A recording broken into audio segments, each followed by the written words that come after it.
트럼프가 덴마크를 상대로 군사적 행동까지 언급하면서 그린란드를 집어삼키려 하고 있습니다. 놀라운 건 유럽 전체를 적으로 돌려도 상관없다는 태도를 보이고 있다는 거죠. 대체 그린란드에 뭐가 있길래 동맹 관계까지 박살낼 각오로 달려드는 걸까요?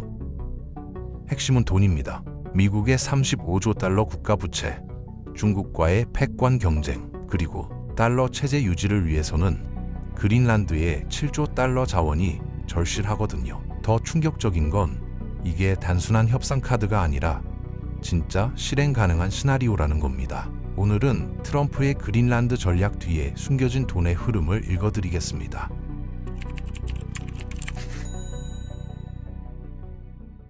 트럼프가 1월 10일에 이렇게 말했습니다. 좋게 해결하고 싶지만 안 되면 거칠게 갈 것이다. 백악관 참모들이 언론에 흘린 내용을 보면 군사적 옵션 가능성을 배제하지 않았다고 해요. 일부러 언론에 흘렸다는 건 덴마크를 협상 테이블로 끌어내려는 계산된 전략이거든요. 상대를 진짜 겁주려면 진심이어야 하니까요. 유럽이 훨씬 더 중요한 거 아니냐고요? GDP만 보면 유럽이 24조 달인데 그린란드는 32억 달러예요. 7,500배 차이가 나죠. 하지만 트럼프가 그린란드를 선택한 이유가 있습니다. 유럽은 이미 미국한테 잡혀 있거든요. 러시아 우크라이나 전쟁 때문에 안보 인질이 됐고 미국산 LNG에 목줄이 잡혔어요.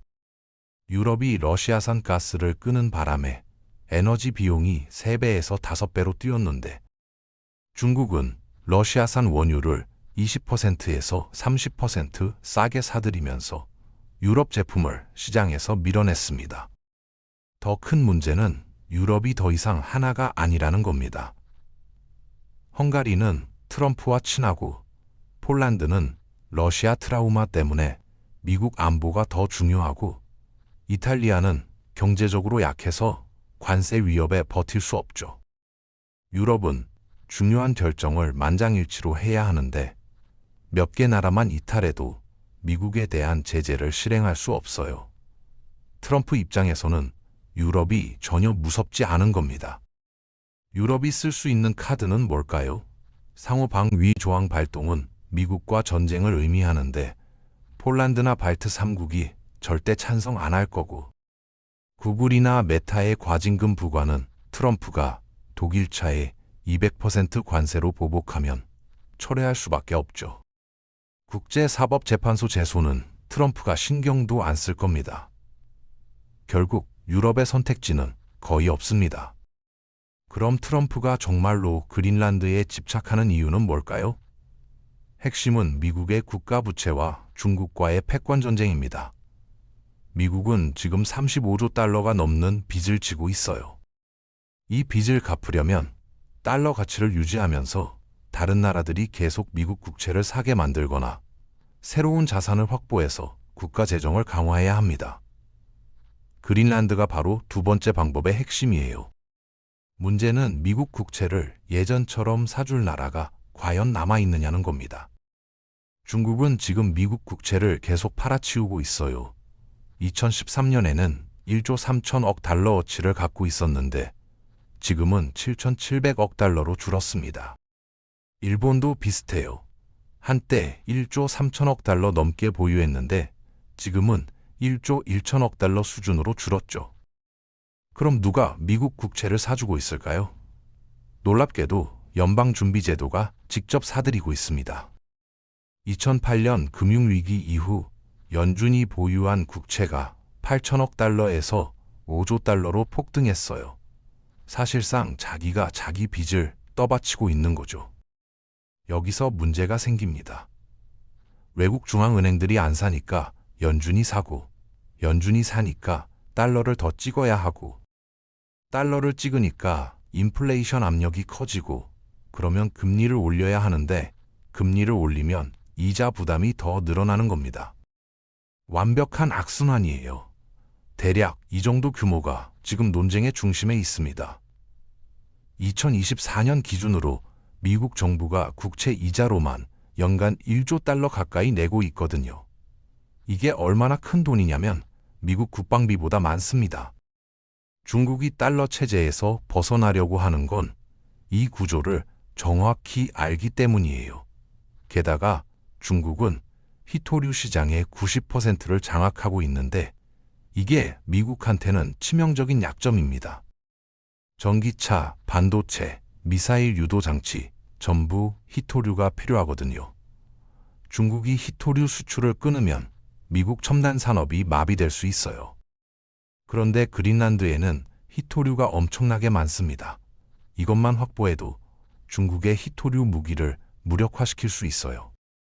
게다가 에너지 자원만 2조 달러가 넘고 각종 금속 자원까지 합치면 총 7조 달러 가치거든요. 미국 입장에서는 부채 부담을 줄일 수 있는 규모죠. 재정과 산업 측면에서 큰 완충제가 될 수 있는 겁니다. 물론 이건 시장에서 거칠게 추정하는 계산이지만 한번 따져볼까요? 그린란드를 통제하면 자원만으로 7조 달러를 벌 수 있는데 비용은 최저 70억 달러예요. 그린란드 주민한테 1인당 현금 1억 5천만 원 뿌려주면 되거든요. 양심 있게 50년치 지원금 계산해도 700억 달인데 투자 대비 100배를 먹는 장사죠. 여기서 핵심을 짚고 넘어가야 합니다. 왜 미국은 종이가 아닌 실물을 원하는 걸까요? 역사를 보면 답이 나옵니다. 국가 부채가 감당 안 될 정도로 쌓이면 국가들은 항상 같은 선택을 했어요. 금, 석유, 땅, 항로, 실물 자산으로 달려갑니다. 종이 자산은 신뢰가 무너지면 휴지가 되지만 실물 자산은 디폴트 위험이 없거든요. 그린란드라는 땅은 어떤 경제 위기가 와도 사라지지 않습니다. 미국 국채는 중국이 팔면 가격이 떨어지지만 그린란드의 자원은 누가 뭐라고 해도 가치가 있죠. 미국은 지금 달러와 국채로 버티는 종이 경제에서 자원과 땅으로 버티는 실물 경제로 전환하려는 겁니다. 여기에 중국과의 패권 전쟁 측면도 있습니다. 북극해가 녹으면서 새로운 항로가 열리고 있는데 중국과 러시아가 손잡고 이 항로를 장악하려고 해요. 중국의 조선 능력과 러시아의 넓은 북극 해안선이 결합하면 미국이 해양 패권을 잃을 수도 있거든요. 그린란드를 확보하면 북극 항로의 핵심 길목을 장악하는 거라서 중국을 견제할 수 있습니다. 결국 이 모든 건 국채 문제로 다시 돌아옵니다.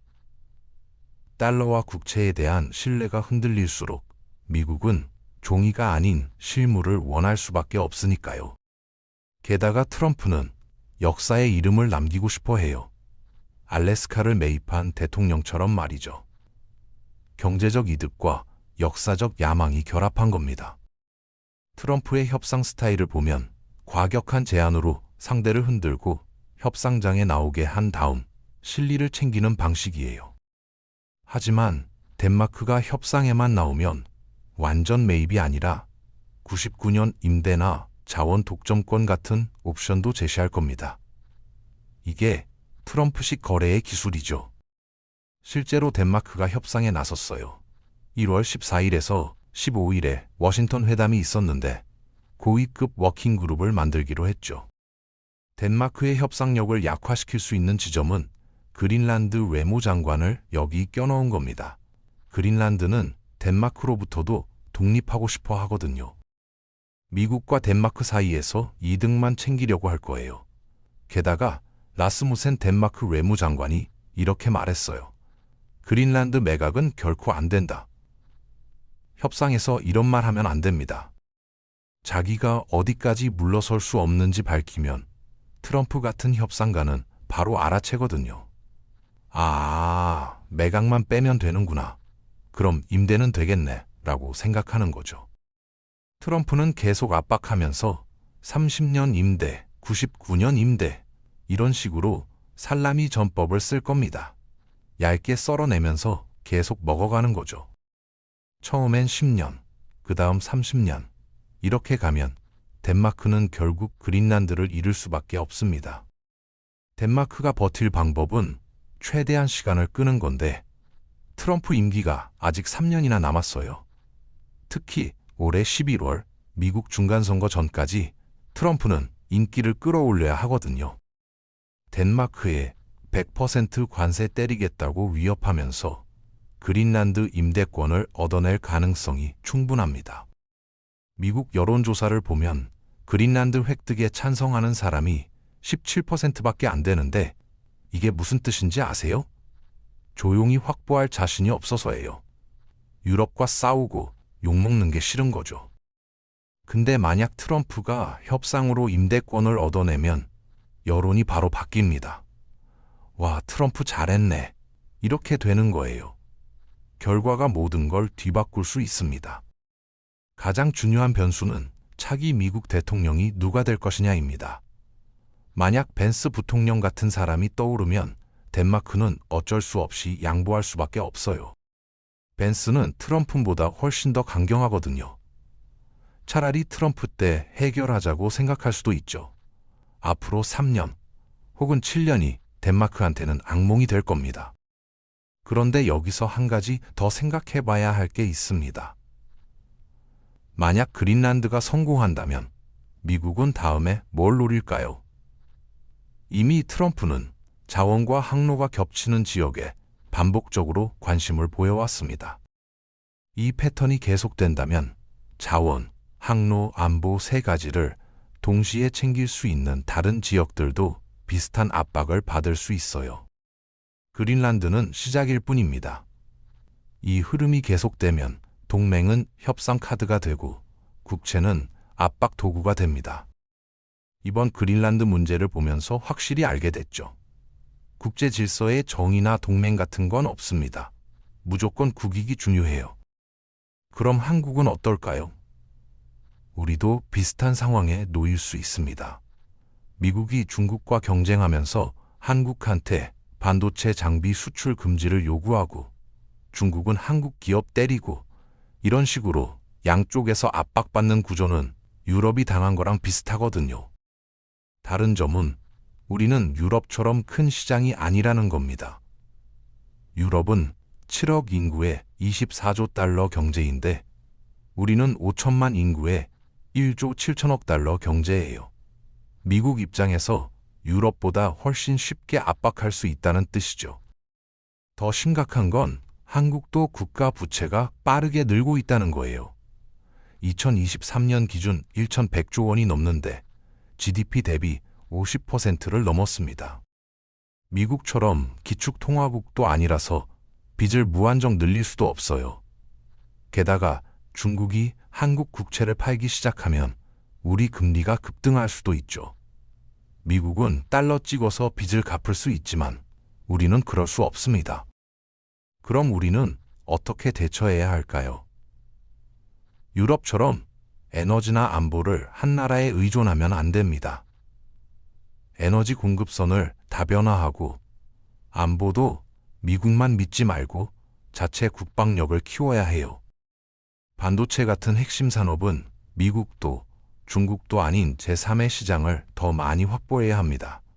인도, 동남아, 중동으로 수출선을 넓혀야 한쪽에 휘둘리지 않거든요. 가장 중요한 건 국익을 최우선으로 두는 겁니다. 미국이 좋아할 말만 하거나 중국 눈치만 보는 게 아니라 우리한테 뭐가 이득인지 냉정하게 계산하고 움직여야 해요. 유럽이 실패한 이유가 뭔지 아세요? 미국 편에 서서 러시아 가스 끊고 중국 시장 포기했는데 미국은 자기들 이익만 챙겼잖아요. 우리는 그런 실수 반복하면 안 됩니다. 지금 이 순간에도 강대국들은 자기 이익을 위해 움직이고 있습니다. 유럽이 당한 것처럼 우리도 언젠가 선택을 강요받는 날이 온다면 국가 부채까지 관리하면서 살아남을 준비가 되어 있을까요?